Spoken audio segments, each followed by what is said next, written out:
Aleluia, boa noite, povo de Deus. Eu não ouvi esse boa noite, amém? Vamos melhorar? Boa noite, povo de Deus. É um prazer imenso estar aqui com vocês nessa noite e poder compartilhar daquilo que o Senhor tem feito em nossa igreja, né? Nós sabemos que nós estamos num mês novo, série nova. Domingo nós começamos o poder das palavras. Quantos assistiram e foram abençoados aí? Dá um glória a Deus aí, né? E nós estamos no culto de Midweek, que é o nosso culto de meio de semana, e estamos também com um livro novo. Nós vamos estar estudando, iniciando hoje o estudo de 2 Samuel. E é um livro muito interessante, um livro extremamente repleto de milagres e de coisas que o Senhor operou na vida de Davi. E ele é um exemplo nas nossas vidas, né? E eu quis me apresentar, para quem não me conhece aqui, meu nome é Cris, eu sou uma das líderes aqui do Ministério de Lã CG. É muito bom estar com vocês nessa noite. E eu quero compartilhar com vocês esse estudo tremendo e abençoado. Terminamos o estudo de Josué, que foi também fantástico. Pulamos o livro de Juízes, pulamos o livro de 1 Samuel e chegamos em 2 Samuel. Por quê, Cris? Porque existem fatos em 2 Samuel, onde nós estamos na leitura diária, que pode ter muita relevância para mim e para a sua vida. E um deles, nessa noite, nós vamos falar, que é o cuidado com a presença de Deus. Repita comigo: eu preciso ter cuidado com a presença de Deus na minha vida. Amém? E nós vamos começar, eu quero fazer um breve resumo, né? 1 Samuel começa de uma forma tão extraordinária, retratando um milagre na vida de Ana. Todos nós conhecemos essa passagem, onde vai dizer que Ana era casada com Eucana, e ela não gerava filhos, mas ela faz um voto ao Senhor. E o Senhor ouve a oração de Ana e dá a Ana Samuel. E a Bíblia diz que ela diz ao Senhor: eu entregarei Samuel para que ele sirva todos os dias na casa do Senhor. E chegando o tempo, quando ele chega a 5 a 6 anos, Ana leva Samuel e ele começa a servir e a morar na casa do Senhor. E aí a Bíblia vai continuando em 1 Samuel, a história vai dizer que ele cresce e Samuel se torna juiz, profeta e sacerdote. Só que aí ele começa a julgar o povo, e o povo começa a olhar para a nação e diz: olha, não está legal. A gente quer um rei. Todas as nações têm um rei. E Samuel fala: mas vocês têm o Senhor, o Deus de Israel, que reina sobre vocês. E a Bíblia diz que Deus fala: olha, Samuel, não fica triste não, porque eles não estão rejeitando a vocês, estão rejeitando a mim, mas eu vou levantar um rei. E aí a Bíblia vai contar ainda em 1 Samuel que Deus levanta Saul como rei. Só que Saul, ele não faz aquilo que é agradável aos olhos do Senhor. Saul desobedece. E ao desobedecer Saul, Deus diz a Samuel: olha, tenho eu rejeitado Saul e tenho escolhido para mim um homem segundo o meu coração.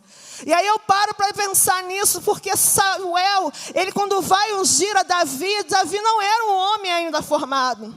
A Bíblia diz que ele tinha aproximadamente entre 12 e 14 anos. Ele ainda era um jovem, um adolescente. Mas a Bíblia vai dizer que quando ele chega ali na casa de Jessé e começa a chamar os filhos de Jessé, e ele começa a olhar a aparência, Deus fala para Samuel: olha, Samuel, eu não vejo como tu vê, porque eu, o Senhor, vejo o que está por dentro, não aquilo que está por fora. Você pode louvar a Deus por isso nessa noite. O Senhor não nos olha por fora, o Senhor nos vê por dentro. E a Bíblia diz: manda chamar Davi. E ele chama Davi, unge Davi rei. E aí Davi volta para o pasto, não se torna rei de imediato. A Bíblia vai contar ainda a história e vai dizer que Davi passa ainda alguns anos até ele chegar de frente a Golias, derrota o gigante, começa a tocar a sua harpa diante de Saul. E a Bíblia vai dizer que ele começa a ser moldado e forjado dentro do palácio e se torna um guerreiro. Quando ele se torna um guerreiro, ele começa a ir a peleja, ele começa a lutar por Israel. E a Bíblia diz que o coração de Saul começou a ter inveja de Davi. Sabe por quê? Porque as mulheres cantavam: Saul matou milhares, mas Davi matou a 10.000 milhares. E a Bíblia vai dizer que ele começa a perseguir a Davi. E Davi foge. E a gente chega no final do livro de 1 Samuel, entendendo que Davi passa mais ou menos entre 10 a 15 anos no deserto, fugindo de Saul. Mas em nenhum momento a Bíblia vai dizer que Deus desamparou Davi. Por o contrário, o Senhor sempre guardou Davi, o Senhor deu livramento a Davi. E nesse período que ele estava no deserto, o Senhor estava forjando o caráter de Davi. Eu quero abrir um parênteses nessa noite e falar uma coisa para você. Quantos de nós aqui temos promessa do Senhor na nossa vida? Recebemos uma palavra liberada da parte do Senhor, um sonho, uma profecia, uma palavra de conhecimento. E muitas das vezes a gente acredita que aquilo vai acontecer do dia para a noite. Mas eu quero te dizer uma coisa nessa noite: toda promessa passa pelo teste do tempo. Toda promessa passa pelo processo de aperfeiçoamento. Deus, quando nos chama para algo específico, Ele nunca nos entrega de imediato. Mas Ele fala: olha, ei, eu tenho algo a fazer na sua vida. E mediante a esse algo, Deus nos leva a passar com Ele no deserto. Assim como Deus levou Moisés, assim como Deus levou José, assim como Deus levou o próprio Jesus. Deus levou a Davi. Às vezes nós olhamos e falamos: Senhor, o Senhor nos prometeu, mas está demorando tanto tempo. Escute uma coisa: o tempo de Deus é perfeito. Ele nunca se atrasa. E no momento e na hora certa, Ele vai cumprir aquilo que Ele te prometeu. E se você crê, diz amém aí, amém. Recebe essa palavra. Davi não duvidou da promessa. Davi não se antecipou aos fatos. Davi esperou o cumprimento daquilo que Deus havia prometido de uma forma sobrenatural. E chegando em 2 Samuel, no capítulo 1, vai dizer que os filisteus venceram a batalha contra Israel. E ali Saul morre junto com seu filho Jonathan. E aí a Bíblia vai dizer que Davi chora pela morte de Saul, porque ele era ungido do Senhor. Mas ele se levanta, sai da terra de Siclague e vai para Hebrom. E ele começa a reinar na tribo de Judá. A Bíblia diz que o capitão do exército de Saul, Abner, pega o seu filho Isbosete, coloca ele como rei. E Davi entende que não era o momento de lutar por aquilo ali, porque ele entendia e sabia que o Senhor tinha prometido a ele reinar sobre Israel. E Davi reina durante 7 anos somente em Hebrom, esperando o tempo de Deus se cumprir na vida dele. E na hora certa, Deus levanta Davi e faz com que ele reine sobre todas as 12 tribos. Sabe por quê? Porque Deus nunca cumpre nada pela metade. O nosso Deus, Ele cumpre por completo, amém? E é aí que nós vamos chegar na história de hoje, porque Davi, ele começa a reinar sobre todo Israel. E ele toma uma atitude que Saul deveria ter tomado. A Bíblia diz lá em 1 Samuel, se eu não me engano no capítulo 6, vai dizer que a arca do Senhor foi levada. Ela já não estava mais diante de Israel. Quando os filisteus matam os filhos do sacerdote e levam a arca, ela vai para a casa de um homem chamado Joquebede. E ali, ele fica ali naquela casa, e a Bíblia vai dizer que ela fica ali durante 20 anos. Saul se levanta, reina sobre Israel, mas ele não se preocupa em nenhum momento em buscar a arca da aliança. A arca que representava a presença de Deus no meio do povo. E Davi, quando começa a reinar, a Bíblia vai dizer que o primeiro ato que ele toma é levantar um exército e falar: vamos buscar a arca do Senhor. Eu quero ler com você 2 Samuel, capítulo 6, que diz o seguinte, versículo 1 e 2.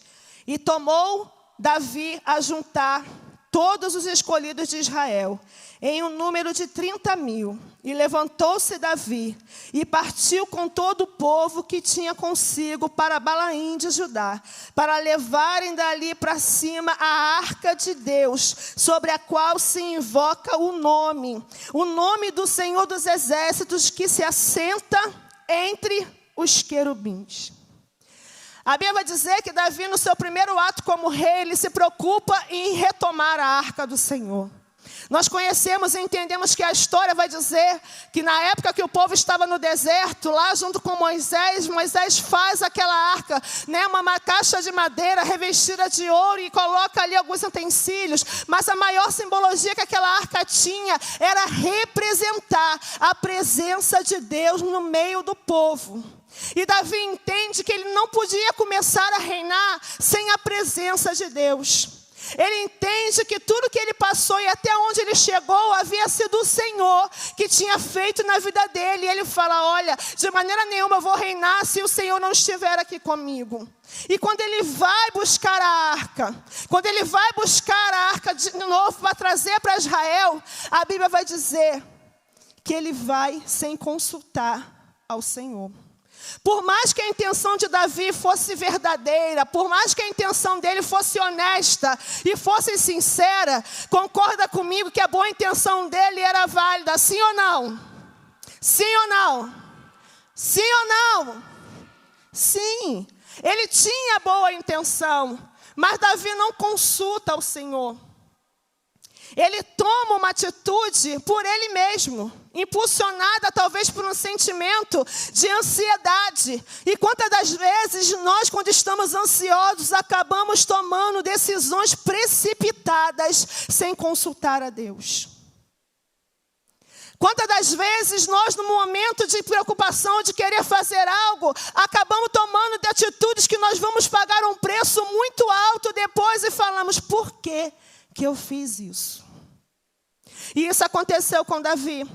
A Bíblia diz que ele chama 30 mil homens e vai até a casa desse homem. Chegando lá, ele pega a arca, coloca em cima de um carro de boi e começa a trazer a arca. Ele estava feliz, dançando e saltando diante de todo o exército. Mas a Bíblia diz que de repente aquele carro de boi começa a saculejar.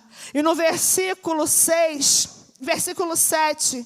de 2 Samuel 6, versículos 6 e 7, diz o seguinte: e chegando à eira de Nacon, estendeu Uza a mão à arca de Deus, e pegou nela, porque os bois estavam a pender. Então a ira do Senhor se acendeu contra Uza, e Deus o feriu ali por esta imprudência. Repita comigo, imprudência. E morreu ali, junto à arca de Deus. Davi de repente toma um susto com aquela situação. No meio de uma boa intenção acontece uma tragédia. Ele queria trazer a presença de Deus novamente para a vida dele. Ele entendia que sem Deus ele não conseguiria governar. Mas de repente, no meio daquele trajeto, a Bíblia diz que os carros de boi começam a balançar. E Uza, num ato talvez de imprudência, porque a Bíblia diz que é imprudência, ele coloca a mão para segurar a arca. A Bíblia não diz que a arca estava caindo. A Bíblia diz que o carro balançou. E de repente Davi fica frustrado e pergunta por quê? Se ele estava ali para tentar talvez segurar a arca. Mas deixa eu falar uma coisa para você nessa noite. Eu falei no começo que nós temos que ter cuidado com a presença de Deus. Deus, Ele é um Deus de princípios. Deus, Ele é um Deus de princípios. E Ele não quebra os seus princípios. A Bíblia diz lá em Números, na leitura diária que nós fizemos, que ninguém, absolutamente ninguém, poderia tocar na arca do Senhor e permanecer vivo. Deus deu uma ordem expressa. Deus falou a Moisés dizendo, somente quem pode carregar a arca são os da tribo de Levi. Ninguém mais pode carregar a arca. E ninguém pode tocar na arca. Eu creio que Davi poderia até mesmo saber, mas na ansiedade de querer resolver o problema, ele não se preocupou com os detalhes. E muitas das vezes, nós fazemos a coisa certa, mas a nossa motivação se torna errada. Muitas das vezes, no âmbito de nós querermos dar o nosso jeitinho brasileiro, acabamos por quebrar princípios que a palavra estabelece. E Deus não aceita tal comportamento. A Bíblia é para ser cumprida e ser o quê? Obedecida. Davi quebrou um princípio ao não consultar e colocar aquela arca em cima de uma carro de boi. A Bíblia vai dizer especificamente que a arca ela não podia nem si mesmo botar em cima do carro de boi. Ela tinha que ser carregada por 4 homens e ela tinha argolas nas suas pontas, aonde se passava uma vara de ferro muito grossa. E eles levantavam a arca e levavam ela por cima de suas cabeças, justamente para entender que a presença de Deus é soberana. E aí a gente olha esse texto e pensa, mas por quê? Porque aquele homem, ele foi imprudente. Davi, ele foi precipitado e Uza foi imprudente. É uma palavra difícil, mas eu quero falar algo para você nessa noite. Não pode agradar a Deus quando se quebra princípios estabelecidos. Os fins não justificam os meios para o nosso Senhor. Não justifica. Se Ele estabeleceu, nós precisamos obedecer. A Bíblia vai dizer, Cris, mas isso é o Antigo Testamento. Sim, isso é o Antigo Testamento. Mas em Atos, no capítulo 5, a Bíblia vai contar a história daqueles 2 que levaram a sua oferta enganosa para o Senhor. Pedro estava fazendo uma grande campanha, recolhendo, e a Bíblia diz que eles recolhiam, vendiam as suas herdades e davam as suas herdades conforme, a necessidade que eles tinham. Vamos supor, eu tenho uma casa hoje grande, mas eu não tenho necessidade de ter uma casa grande, amém? Eu pegava a minha casa, eu vendia, comprava uma casa menor e o valor que eu arrecadava, eu deitava aos pés dos apóstolos. E ele dividia. E aí a Bíblia vai dizer que determinado casal chega diante dele e retém uma parte da oferta. Ele simplesmente, a mulher chega primeiro e depois chega o homem, mas ela retém uma parte da oferta. E a Bíblia diz que o Pedro olha para ele e diz, por que você mentiu ao Espírito Santo? E naquela mesma hora a mulher caiu morta. Cris, mas o dinheiro era deles. Sim, o dinheiro era deles. Mas escute uma coisa, foi estabelecido um princípio e eles quebraram esse princípio. E a Bíblia diz que o marido, ao chegar, conta a mesma história. E a mesma coisa acontece ao marido. Um casal chamado Ananias e Safira. Isso no Antigo Testamento. Estamos vivendo um tempo de banalização da graça, aonde para Deus vale qualquer coisa, para Deus vale de qualquer jeito. Deus é amor. Deixa eu te falar uma coisa, o mesmo versículo que diz que Deus é amor, também vai dizer que o nosso Deus é fogo consumidor, e o amor de Deus opera a sua justiça. Nós precisamos entender e tomar atento dessa palavra, que assim como aconteceu com esses homens, não podemos brincar com a presença do Senhor. Não podemos brincar com aquilo que o Senhor tem deliberado nas nossas vidas. É muito bom estar na igreja, louvar, adorar e glorificar. Mas melhor ainda é viver uma vida que honre e agrade a presença de Deus, porque vocês são templo do Espírito e Ele habita no meio de vós. Não devemos quebrar princípios. A Bíblia diz o que faz separação entre Deus e o homem é o quê? O pecado. Hoje, não pode tudo. Hoje, o Evangelho não mudou. Hoje, o Cristo ressuscitado e ressurreto, vivo, continua sendo o mesmo. E a Bíblia vai dizer que Ele vai buscar uma noiva lavada e remida no seu sangue. A Bíblia diz que Ele nos lava através do seu sangue, que Ele vai voltar para buscar a mim e a você. Mas Ele diz, ei, lave as suas vestes no meu sangue. Vos purifique e se santifique, porque eu não vou vir buscar uma noiva despreparada, mas vou buscar aqueles que vigiam e que estão atentos aos meus princípios. E a presença de Deus, ela precisa e requer que nós tenhamos cuidado. Jesus vai comparar o reino dos céus a uma pérola, onde o homem pega tudo que tem e ele vende, porque ele quer e deseja aquela pérola. Essa pérola é a presença de Deus na minha e na sua vida. E a Bíblia vai dizer que Uza, de repente, ele tocou de uma maneira imprudente e caiu fulminado. A Bíblia diz que ele foi rachado ao meio. Porque a arca de Deus, ela não é para ser tocada de qualquer maneira, como também não devemos estar de qualquer maneira na presença de Deus. Fala para o teu irmão, é para o teu bem. Não, mas fala com fé, fala, é para o teu bem. Fala para ele, eu quero te ver no céu junto comigo. Amém?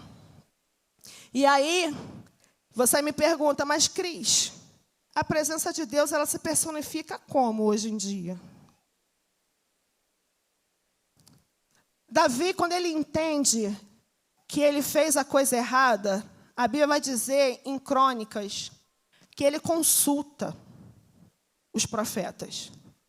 E ali ele pega o livro da lei e começa a entender qual era o verdadeiro procedimento que tinha que ser feito. E ele começa então a chamar os da tribo de Levi, prepara o ambiente, se santifica, ele tira suas vestes real, e a Bíblia diz que ele vai na casa daquele homem a qual a arca ficou, se eu não me engano o nome dele é Zoquebed, e Obed, esqueci agora o nome, vai fugir da minha mente, mas vou lembrar já já. E ele diz Obed-Edom, lembrei, pronto. Né? E a Bíblia diz que a arca fica durante 3 meses na casa de Obed-Edom, e a Bíblia diz que a arca começa ali a abençoar aquela casa. E ele entende e fala, olha, se aplacou a ira do Senhor, mas dessa vez vamos fazer a coisa certa. Fala para a pessoa que está do teu lado, ó, vamos fazer a coisa certa. Amém? Fala com fé aí, ó, vamos fazer a coisa certa, ok? E aí a Bíblia diz que ele chama os da tribo de Levi, os coatitas, que são os descendentes de Levi, e ele começa então o que ele institui, ele fala, olha, agora a gente vai, mas nós vamos fazer da maneira certa. E quando ele chega, o que ele faz? Ele passa realmente a vara, onde é que tem que ser passada pelas argolas, levantam a arca, colocam sobre o ombro, e a cada 6 passos, eles sacrificavam e adoravam ao Senhor. E aí a Bíblia diz que ele consegue trazer a presença de Deus novamente para Israel. No versículo 17, vai dizer o seguinte... 2 Samuel 6,17. E introduzindo a arca do Senhor, o puseram no seu lugar, na tenda que Davi lhe armara, e ofereceu Davi e holocaustos e ofertas pacíficas perante o Senhor. A Bíblia diz que ele viu que ele tinha cometido um erro. E ele vai e fala, olha, não, eu errei. Vamos fazer o quê? Da maneira correta. Isso traz um ensinamento para mim e para você. Não é porque uma vez nós fizemos algo errado que nós devemos permanecer no erro. O Evangelho, ele diz que o homem cairá, mas esse mesmo homem, o Senhor, o levantará. E muitas das vezes nós insistimos no erro e permanecemos dentro de uma situação que nós sabemos que não há mudança. Nosso pastor vive dizendo que parece que é insanidade fazer a mesma coisa e esperar resultados diferentes. Então, nessa noite, eu quero liberar uma palavra sobre você. Ainda que em algum momento você agiu de maneira errada, Deus está dizendo para você nessa noite, ei, ainda há tempo de fazer a coisa da maneira certa. Ainda há tempo de fazer a coisa da maneira correta. Insistir no erro é burrice. Nós servimos um Deus de novidade de vida, um Deus que faz coisas novas todos os dias. E você nessa noite tem essa oportunidade de entender essa palavra e dizer: Senhor, olha, ainda que eu errei, eu não quero permanecer no meu erro, mas eu quero mudar, Senhor, porque eu quero e preciso da Tua presença sobre a minha vida. E aí eu quero entender com vocês nessa noite o que é a presença de Deus nos dias de hoje. A Bíblia vai dizer que as coisas do Antigo Testamento são sombras e revelações para o novo, para a nova aliança.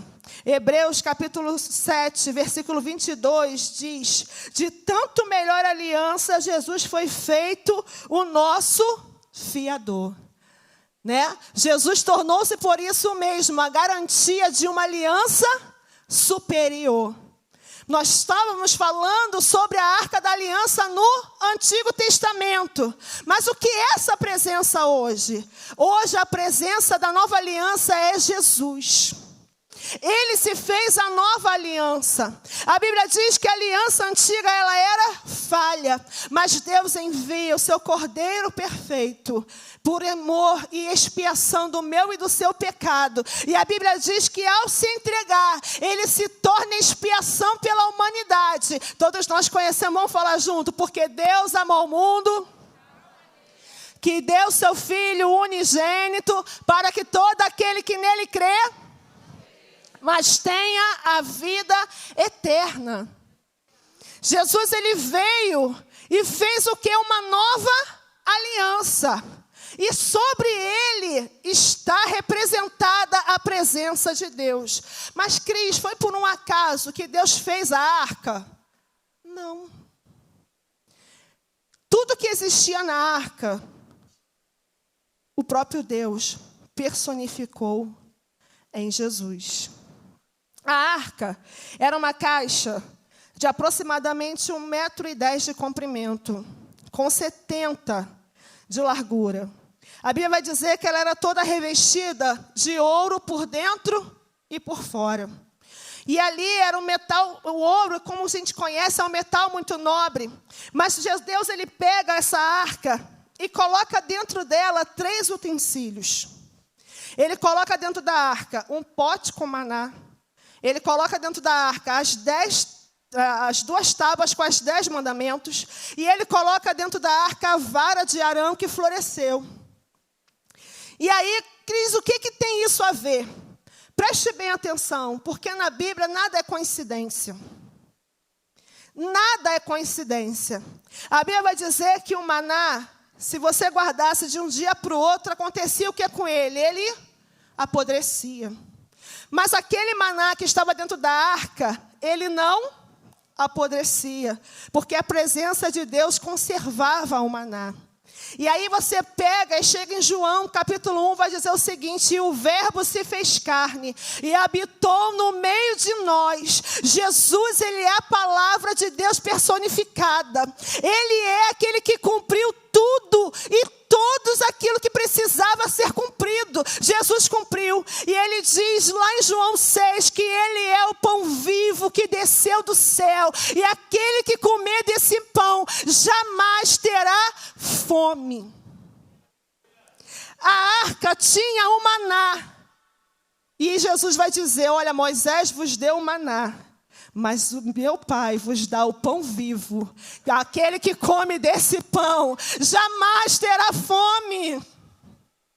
Jesus, ele se torna o pão vivo. Quantos precisam desse pão para se alimentar? Receba desse pão nessa noite, é a palavra. Vai dizer que ele é também o quê?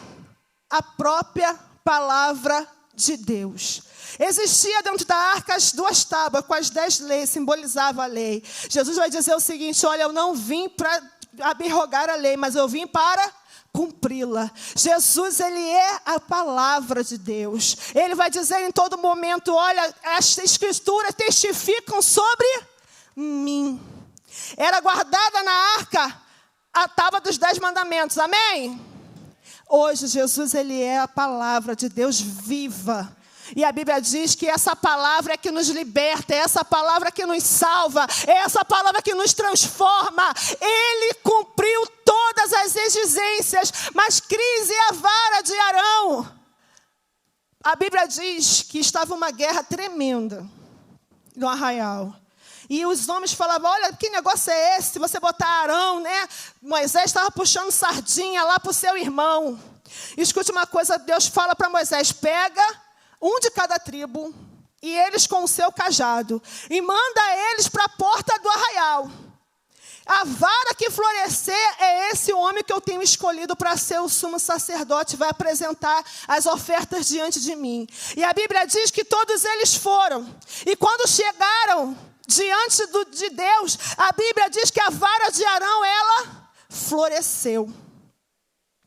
E aí eles passam a ser o quê? O sumo sacerdote. Aí eu te pergunto, podia um homem chegar diante de Deus?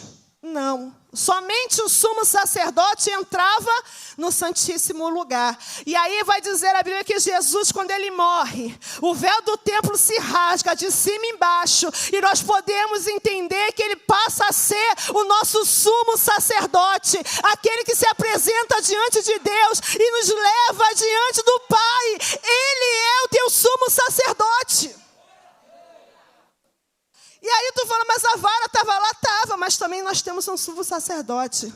Hebreus capítulo 4, versículo 7 vai dizer que nós não temos um sumo sacerdote que não se compadece das nossas fraquezas, mas antes nós devemos colocar diante dele todas as nossas petições, porque ele é aquele que intercede por nós. E você olha para dentro da arca, estavam os 3 utensílios, Jesus cumpriu, sim ou não? E aí, por fora da arca, tinha tampa. A tampa da arca era o local onde se colocava a expiação, chamada propiciatório. E ali, quando o sumo sacerdote fazia a expiação final, a expiação pelo que derramava o sangue, ele trazia e colocava nesse local, em cima da tampa. Botava aquele sacrifício ali para o povo. A Bíblia vai dizer que tinha um querubim de um lado, com as suas asas abertas, olhando para aquele sacrifício. E tinha um querubim do outro lado, com as suas asas abertas, olhando para o outro lado. E aí, eu te pergunto, existe coincidência na Bíblia? Sim ou não? Não. Jesus, ele foi o nosso sacrifício. Ele morreu, através do seu sangue, houve a expiação. E ele foi levado para um sepulcro e colocado dentro desse sepulcro. A Bíblia vai dizer que no domingo pela manhã, quando Maria chega naquele sepulcro, a pedra está removida. Eu já estou terminando. A pedra está o quê? Fora do lugar. A pedra foi removida. E de repente, quando ela entra dentro do sepulcro, ela vê uma cena que está em João 20, 22, que diz o seguinte: e viu 2 anjos vestidos de branco, assentados onde jazia o corpo de Jesus, um à cabeceira e outro aos pés. Ela viu 2 anjos. Um estava à cabeceira e o outro estava aos pés. Eu não sei se você consegue imaginar a cena da arca, onde existiam 2 querubins, um em cada ponta. E esses querubins olhavam para um sacrifício que não era perfeito. Mas a Bíblia vai dizer que em João, quando Maria chega, existiam 2 anjos olhando para o túmulo vazio, porque ali estava o sacrifício que era perfeito, aquele sacrifício que foi perfeito e que hoje está vivo, e nós celebramos a sua vida, e nós celebramos a presença dele no nosso meio. Nada na Bíblia acontece por um acaso. Jesus, ele é a nova aliança. Ele hoje é presença de Cristo na minha e na sua vida. E muitas das vezes nós não temos cuidado dessa presença. Achamos que a presença é somente vir ao culto e sentir um arrepio, uma emoção durante o louvor. Mas eu quero te dizer, Ele morreu e viveu, e hoje está vivo e habita no meio de nós. Ele está no nosso meio. Precisamos ter cuidado e cumprir com princípios. A Bíblia, ela é repleta de palavras que nos ensina a viver como agradar ao Senhor. A Bíblia vai dizer que sem fé é impossível agradá-lo. A Bíblia vai dizer: segui a paz com todos e a santificação, porque sem a qual ninguém verá o Senhor. A Bíblia vai dizer que nós devemos perdoar as nossas ofensas uns aos outros, para que possamos ser perdoados. A Bíblia vai dizer que nós devemos lavar as nossas vestes no sangue de Jesus e viver uma vida que agrade, porque os filhos lá de fora estão esperando a manifestação dos filhos de Deus, para que através da nossa vida Cristo venha a ser glorificado e a presença dele alcance não somente nós que estamos aqui nessa noite, mas a sua casa, a sua família, a sua vizinhança. Deus quer usar você como um canal da presença dele. Mas precisamos ter cuidado. Essa presença, ela não foi paga por um preço qualquer. Essa presença foi paga por um preço de sangue. A Bíblia vai dizer que uma vez que nós experimentamos da maravilhosa graça de Cristo, não tornemos novamente a viver uma vida que desagrade a Ele. Talvez você entrou aqui nessa noite e você fala: Cris, mas eu não tenho essa presença na minha vida. Talvez por algum motivo eu acabei abrindo mão, talvez por um prato de lentilha. Mas eu quero te dizer, como eu falei no meio da ministração, ainda há tempo de você fazer a coisa certa. Ainda há lugar na mesa. Ainda há lugar na mesa. Ainda há tempo de trazer e resgatar essa presença em nossas vidas, que é algo que sem ela nós não podemos viver. Jesus vai dizer: olha, sem mim nada podereis fazer. Nós não podemos absolutamente nada sem a presença dele. Eu quero te convidar a curvar a sua cabeça, a fechar os seus olhos. Essa presença, ela quer estar na sua vida, ela quer fazer parte da sua vida. Jesus, ele quer fazer parte da sua vida.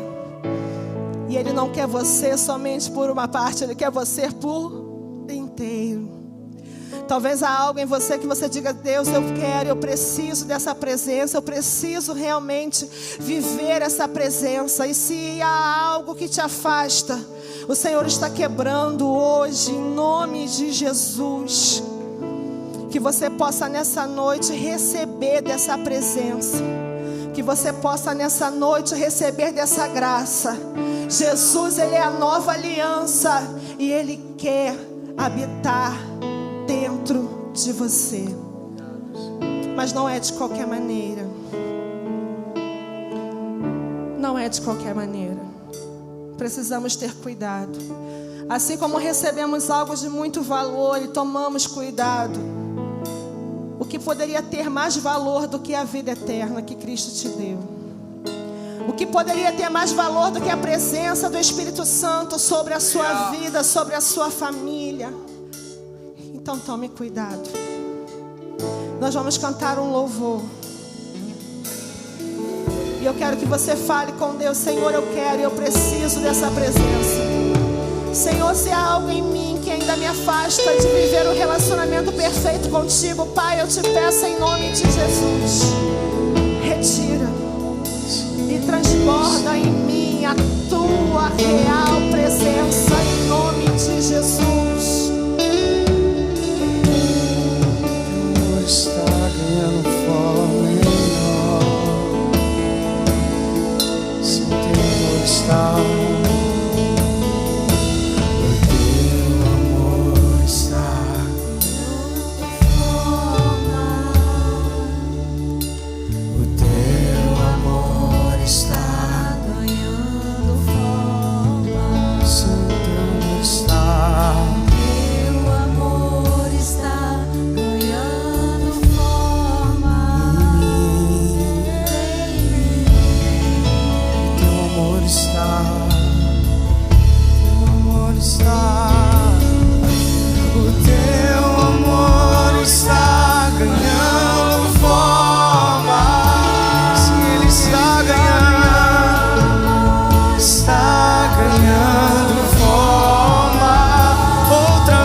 pode ficar de pé,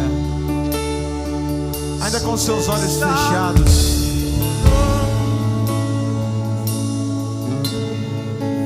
Davi, embora ele tenha sido um homem que vacilou diversas vezes, ele entendeu uma coisa específica. Ele falava assim: Deus, eu posso perder tudo, posso perder riqueza, eu posso perder status, eu posso perder tudo, mas não retire de mim a tua presença. Eu queria te convidar a ficar de olhos fechados ainda. Talvez você, analisando a sua vida diante dessa ministração, você diz assim: eu preciso me reconciliar, porque eu negligenciei essa presença. Se você diz essa noite: eu quero aceitar Jesus como meu suficiente Salvador e Libertador, todo olho está fechado, toda a cabeça está baixada. Se você diz assim: eu quero me reconciliar com Ele, porque em algum momento da minha vida eu me perdi da forma certa de lidar com essa presença.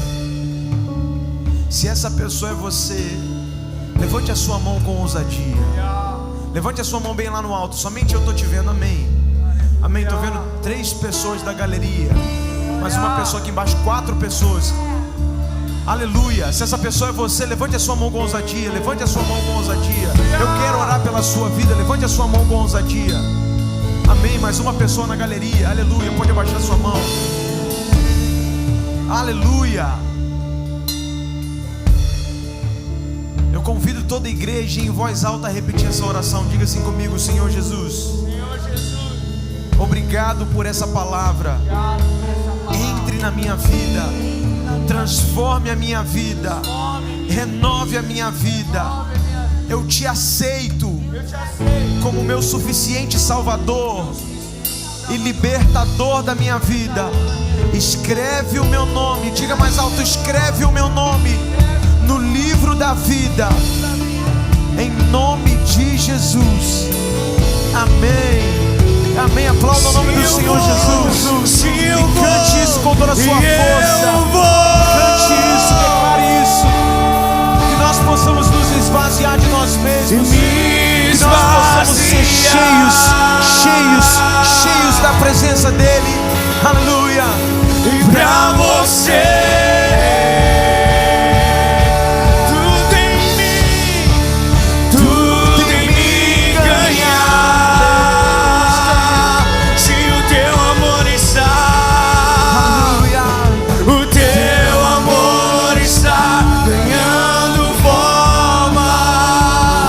o fluir do Santo Espírito nesse lugar. Sinta o amor de Deus ganhando forma dentro do seu coração, dentro do seu interior, reavivando uma chama, reavivando uma chama.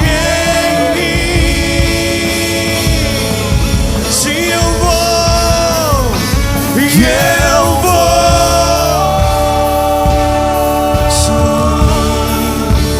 me esvaziar pra você,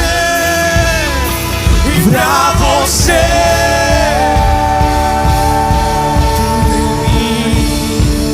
Tudo em mim ganhar. Se eu vou,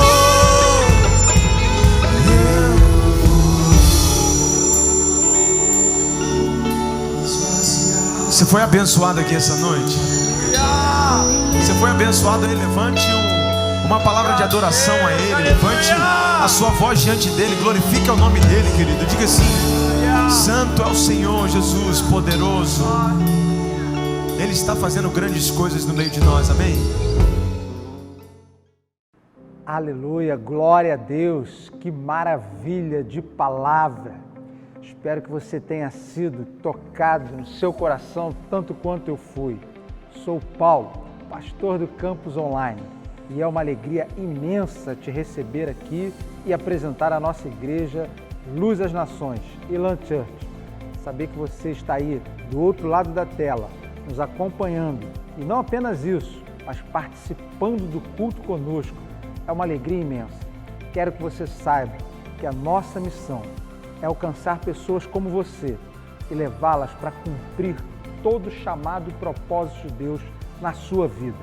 Quero que você venha nos acompanhar nessa jornada espiritual, junto com amigos e irmãos que vão te encorajar a você voar mais alto e ir mais longe na sua missão, no propósito que Deus tem para a sua vida.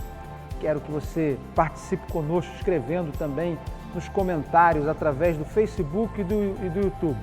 Ali você pode escrever novo aqui, se você está chegando aqui há pouco tempo, se você é recente aqui na nossa plataforma digital. Nosso campus online está aqui por sua causa. Por isso você pode também estar através do nosso site elanchurch.online. Qualquer uma dessas plataformas você pode falar conosco. Nós queremos saber aonde você está, como você se encontra, para poder caminhar com você e pastorear a sua vida, para que você não esteja sozinho. Queremos que você mande seus pedidos de oração, dúvidas, esclarecimentos, qualquer que seja o motivo, para que nós possamos interagir com você e falar contigo. Você tem um canal também especial do WhatsApp, o 21 966 35 8309. Você pode falar conosco e enviar uma mensagem.